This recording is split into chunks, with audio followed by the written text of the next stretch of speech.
A new week beckons. July 28th, Monday. Hello. What's going on? Not a lot. A grumpy little Virgo moon, but he's not so grumpy today. It's kind of continuation from Sunday, but he's kind of happy. He's not badly aspected, this Virgo moon. I do like a Virgo moon when it's not badly aspected because we can get a lot done. If we are, or you are, of a kind of organized bent, structured, practical, pragmatic, and are in the mood to get a shitload done on Monday, so by the time the end of the week arrives, you're ahead of the game. Done. Tick, tick, tick, tick, tick, tick. It's that kind of Monday. It's a very uncomplicated Monday. Don't buy into the grumpiness and the frustration of a Virgo moon. It's just like, it's always there. It's ever present. The Virgo moon likes you to sort of go all like antagonistic and gnarly. Don't. Even if you're ill-disciplined and the most, ill-disciplined, ill-structured, disorganized man on the planet, hello, there, and I'm surrounded by a coterie of brilliant people, try and be structured and organized. I will follow my own advice and try and be just awaken on Monday the 28th, saying to myself, Mr. Fox, for the very first time in your life, be fucking organized. Oh! Wow. Oh, by the way, pink trousers today. Comfy. They're kind of my indoor trousers. But there's no one around to berate me for being too bright. So here's the score. Today, be very careful. It's a little kind of semi-alert type thing, because we got a moon. The guys upstairs taking the first 3 or 4 days off obviously had a bit of a shindig up in them there skies over the weekend, because they've really taken their time to saunter down to terra firma from the ethereal realm. Leaves us with Libra moon. Two sides to Libra moon. Decadent, indulgent, harmonious, courteous, chivalrous, got some great characteristics, the Libra moon.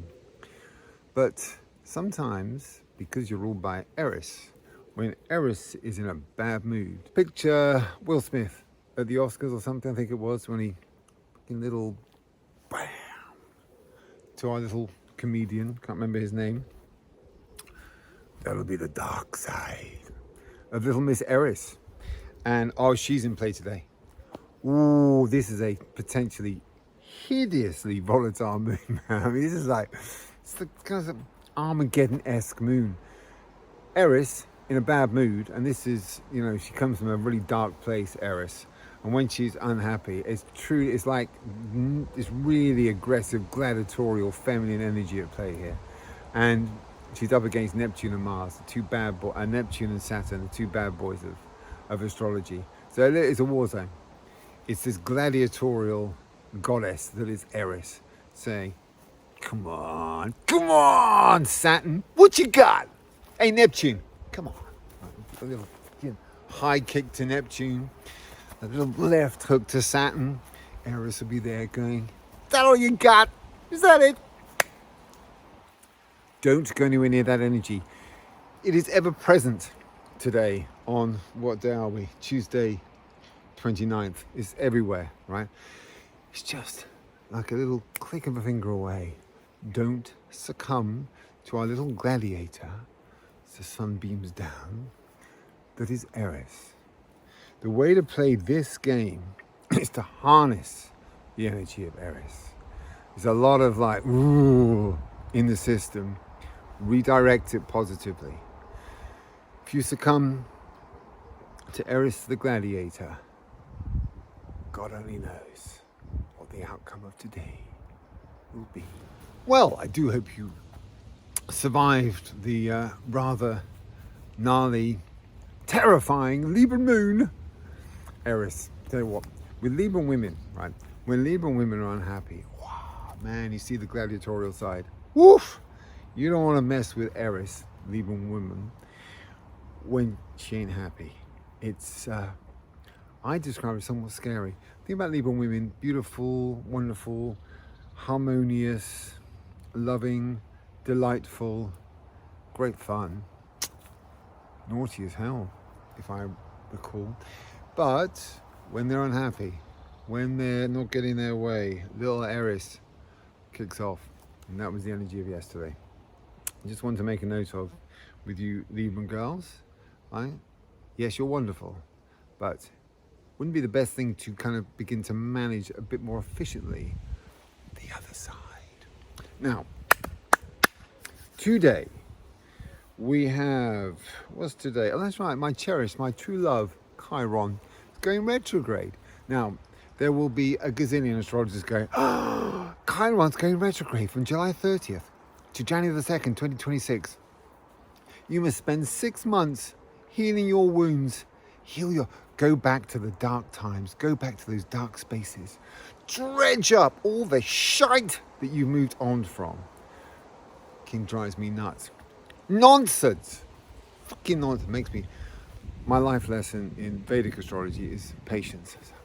Patience, Mr. Fox. Anyway, no, Chiron is the wisest of all planets. He's a little planet, but packs an intellectual punch. He is going retrograde until January the 2nd. What that effectively means, if you have a task or an endeavor that you need to complete, that you want to commence and complete, and you're required to perform at an extremely heightened level intellectually, harnessing Chiron's wisdom, spiritually, physically, emotionally, or mentally, and you can demur it until after January 2nd, 2026, I think about it, because it really endows us. Endows? Yes, I think that's right. Chiron with great knowledge and wisdom, so innately so. We don't have to go looking for it or dredge it up or find it.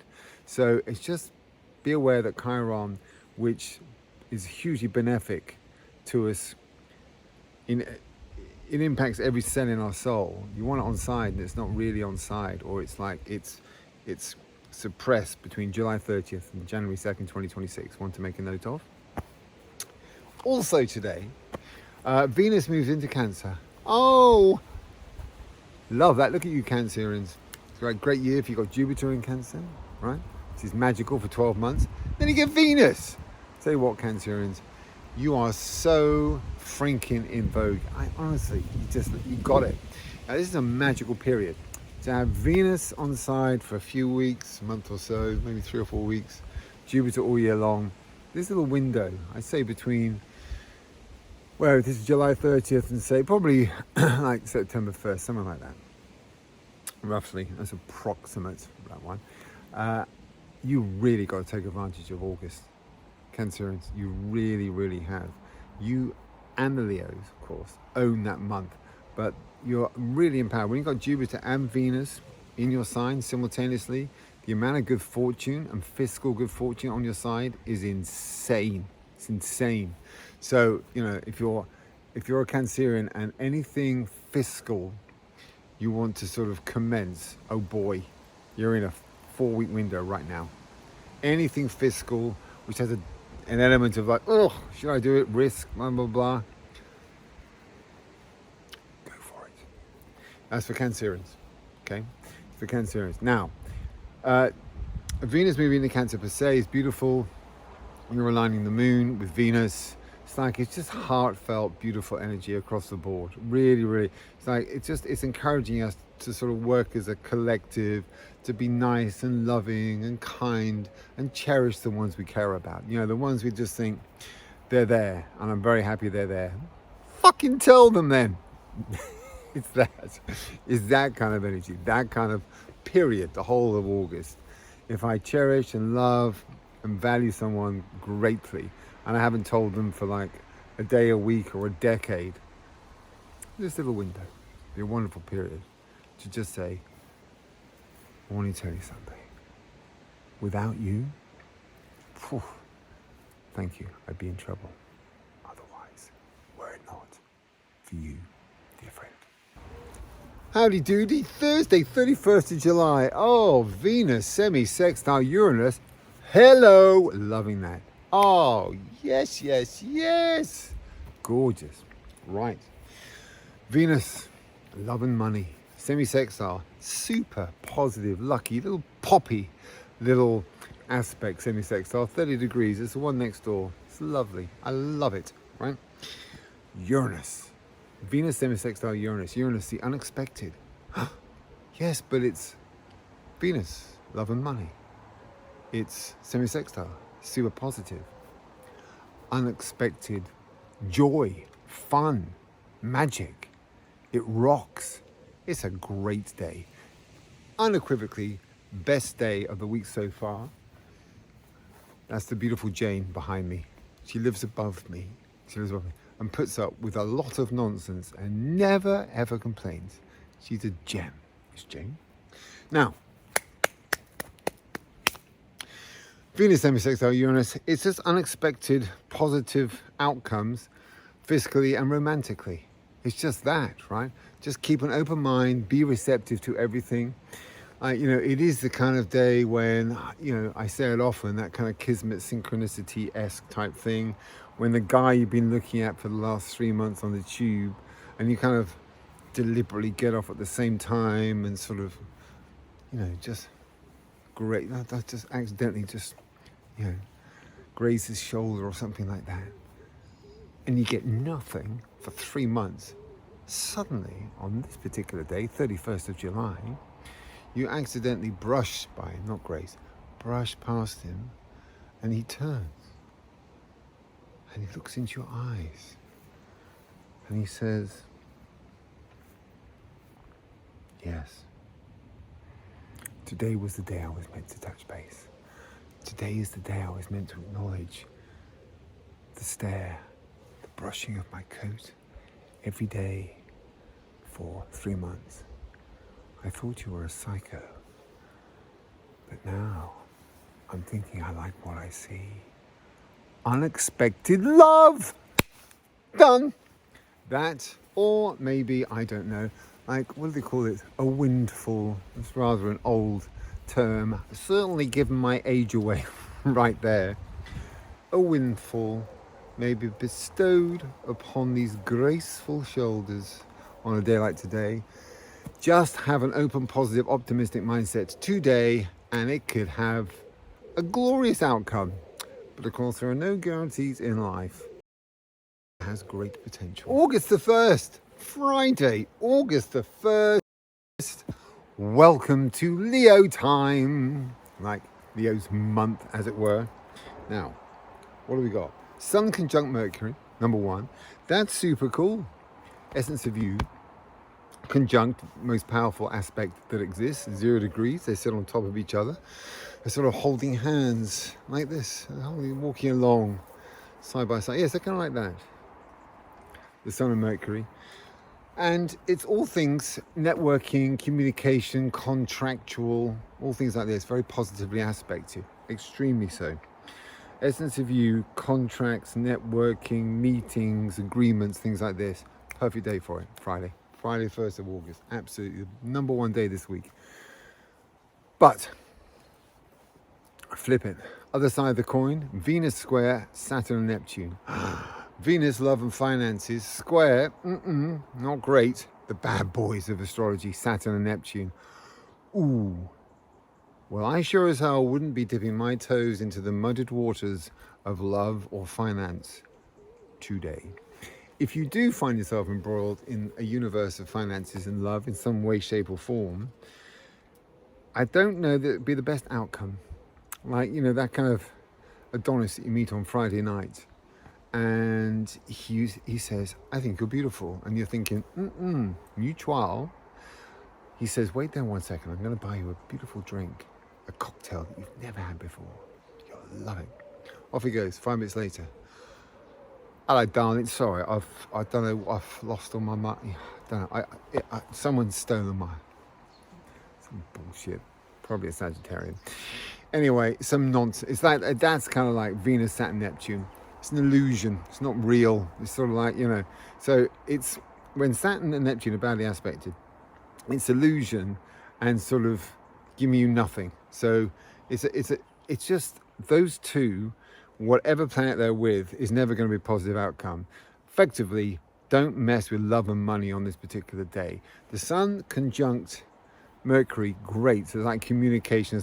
Just don't get anywhere near pure fiscal, financial aspects or pure undiluted love, because Saturn and Neptune will fuck it up. Blimey. Saturday, the 2nd of August, is like, it's a double quincunx. Not too sure. I've experienced most things, but I don't think I've ever experienced a double quincunx. I wonder what that looks like. Be quite the movie there.